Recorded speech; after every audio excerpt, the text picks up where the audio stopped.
In this segment, I want to expand on a theme that I had mentioned here and there in my previous segments without really properly developing them. This is what I call perceptual sets. And the best way I can begin describing or discussing its importance is by the following quotes. Let me start with the first quote. Israel is a willing agent of Western imperialism. Many of our own leaders play the same role. Now ask yourself, who would agree with this, or who would be saying this? The answer is that most progressive Arabs, as well as the leaders of Islamic resurgence, generally believe this. Some Arabs, not necessarily progressive, also believe this, some traditional Arabs. And also many of the third world people would agree. Now remember, the point that I'm making is this. This is not a propaganda. It is a perception. It's a view of reality. And obviously, if you see Israel in such terms, peace is not going to come easily. Let me give you a second quote. Israel, in the final analysis, can only rely on itself and the Jews in diaspora for its survival. Who believes in this? I would say an overwhelming majority of Jews in Israel and Jews in diaspora believe in this. A full understanding of Jewish history and its impact on the Jewish perception, on the Jewish psyche, is critical for understanding the Arab-Israeli conflict and hopefully resolving it. This type of perception is highly determining of their view of reality, whether it's Israelis or Arabs. So when Ben-Gurion, the founder of Israel, one of the first president as well, the first prime minister, was told that General Edmund Allenby, the British General Edmund Allenby, was a Semitophile and a Christian Zionist, his reply was, "It is not important what the Goyim says. It is important what the Jew does." Notice that it betrays a deep sense of pessimism. And by the way, Christian Zionism, it relates to the Christian community who has had incredible guilt feeling regarding the Holocaust and what happened to Jews and their own sense of responsibility for this. So these two quotes hopefully illustrate to you the importance of how reality is being seen by different people. And in this context, I want to add that people naturally tend to simplify reality. In other words, reality simplification is a natural human tendency, and in certain situations, this simplification of reality becomes so great as to become what we call a stereotype. So in other words, a stereotype is the product of reality simplification. More importantly, stereotype is a lethal tendency.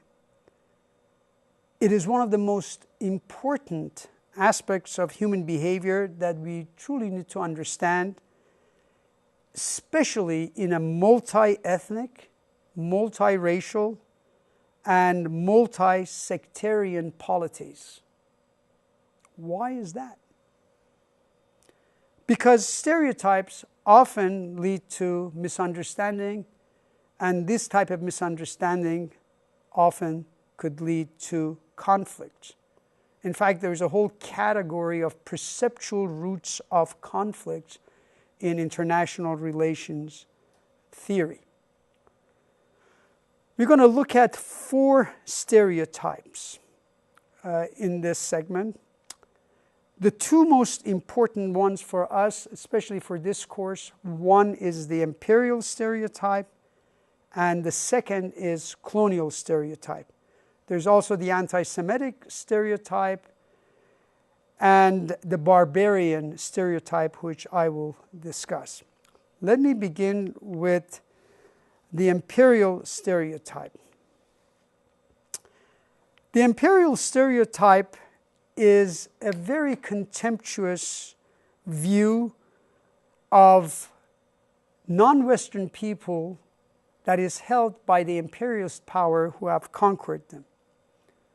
In other words, imperial stereotype is how the imperial powers perceive the people they have colonized.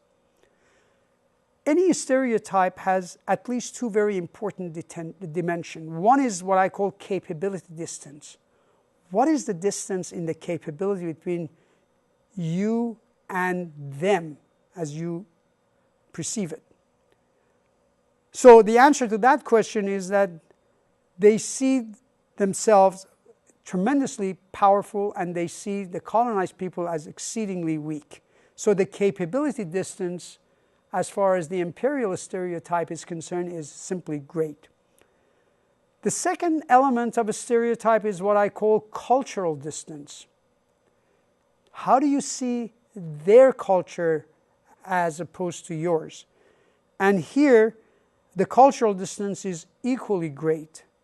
It's a contemptuous view, as I mentioned, of the non-Western people having distinctly inferior culture. So that stereotype feeds on these two critical elements: capability distance and cultural distance. It is a view, for example, that many Europeans had of Iranians, of Turks, and Arabs throughout the 19th century and even early part of the 20th century. Arabs and Turks and Persians are seen as childlike people. So notice, in the imperial stereotype, you have the child analog. They are immature boys.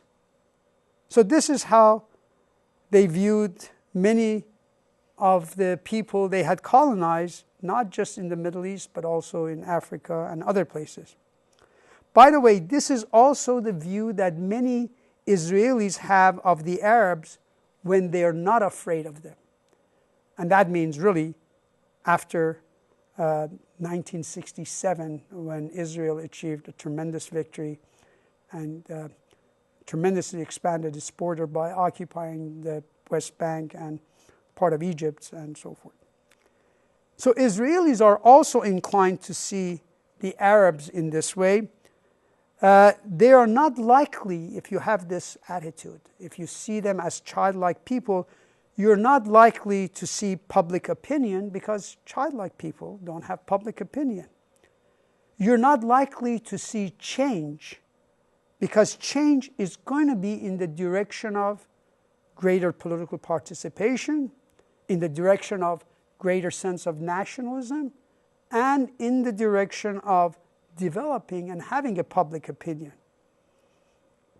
Now, I want to add a few additional comments regarding this stereotype because it is very, very lethal in its nature, and it may be worth remembering that when this country was initially colonized, the New World natives were considered subhuman by European colonists, and they were treated that way.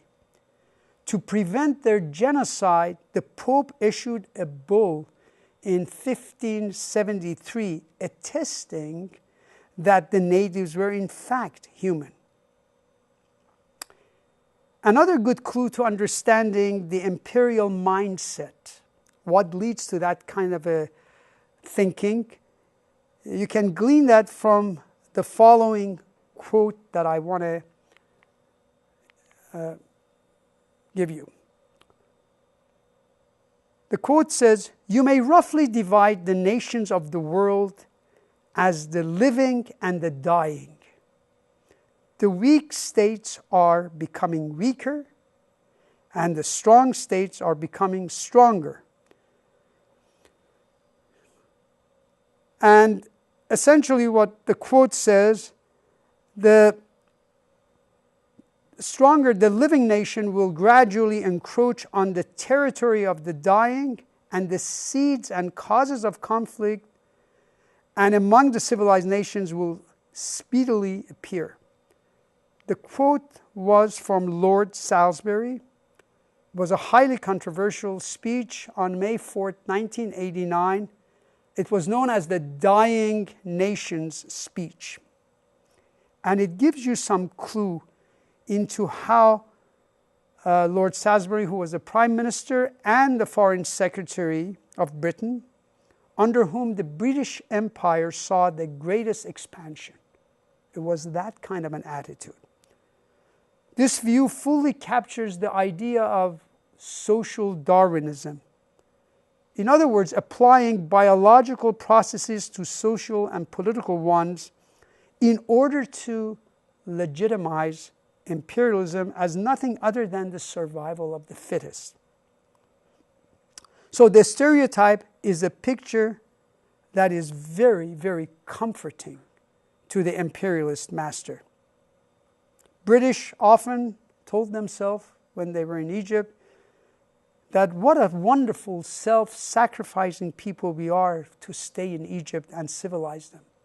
It was part of what they called noblesse oblige. Nobility obligates. An utter disdain for the people they dominated. On the other hand, the indigenous people who refused their largesse and wanted the British and the French out of their country were seen as ungrateful agitators, and insolently so. So now if you hold the imperialist view, ask yourself, how should you deal with the people you have colonized? In other words, given this perception of how you see these childlike people, how do you treat a child? The answer to that question is that you treat them with consistency as you would do with a child.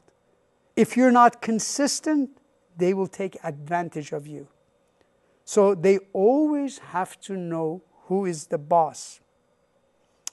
This recipe actually is well developed when it came to the United States by one Thomas Schelling, who won a Nobel Prize in economics in 2005. In 1960, Schelling wrote a book called Arms and Influence, where he discusses how a great nation like the United States should bargain with a weaker one. Specifically, he talks about how to deal with someone like Mossadegh, the prime minister we overthrew around 1952. He says it is like bargaining with a little puppy that has piddled on the floor. So let me give you the quote. He says, "Recall the trouble we had persuading Mossadegh in the early 1950s when the British or American diplomats tried to explain what would happen to his country if he continues to be obstinate. It was apparently uncertain whether he even comprehended what was being said to him." Now, Mossadegh had a PhD from University of Geneva. He was a very, very smart man. So the fact that Schelling doesn't think he can even understand this, it's just astounding. So it was apparently uncertain whether he even comprehended what was being said to him. It must have been a little like trying to persuade a new puppy that you will beat him to death if he wets on the floor. So that's from Thomas Schelling, and I think you can see how he also held to that view. The second perceptual set part of this stereotype that I want to talk about is the colonial stereotype. Now, this is how the victims of imperialists view their imperial overlord. And you can imagine this is really part of pre-mass politics. In the mass politics, you really should not have a lot of that. Again, think of capability distance. The people who've been colonized, they see their masters as tremendously powerful, all-powerful. And there's very little they could do about that. It's almost useless to try to fight the imperial masters. They are so much more powerful than you are. So this is not a very dignified way of seeing yourself in such a powerless context. So that means they have an exceedingly low sense of efficacy, low sense of political efficacy. And then the other dimension, the cultural distance. To be cultured, for those who hold the colonial stereotype, is to emulate the masters, to be like them. This is a way that many Middle Easterners ended up seeing the Europeans. This was particularly true of the group that I mentioned, the Wogs, Westernized Oriental gentlemen. So they see the colonialist, that is the victims see the colonialist superior to themselves, and they see themselves clearly inferior. Therefore, you can see the colonial stereotype is the reverse of the imperial stereotype. And they see their masters, their imperial masters, as infinitely clever. They can orchestrate everything. And in that sense, the imperial masters are always ahead of the game, and they're in charge. And notice the implications. If you have a real indigenous revolt against the imperialist, most of the people don't believe it, because how could the master allow that happen? There must be only one reason, and that is it's really a setup. You join them, and then the imperialists know who are the opponents, and they'll arrest you.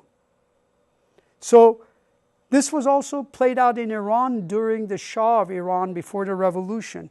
One of the things he used to do was, whenever there was student protest, the first people who would be released were the student leaders.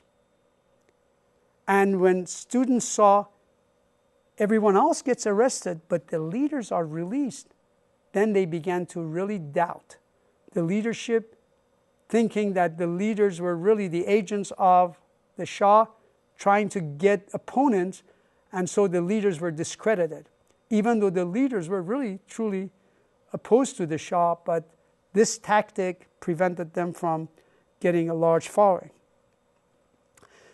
This perceptual set is also lethal because it makes the colonized people think that the masters are so clever that they could orchestrate, as I mentioned, everything, and there's no point fighting them. And this is the key reason why the Europeans were able to control such large areas with small, relatively small forces. So in the context of the United States, they see the CIA so clever that it can get rid of any government it chooses. In other words, when you go back to that era of pre-mass politics, those who held this view ended up making it a self-fulfilling prophecy.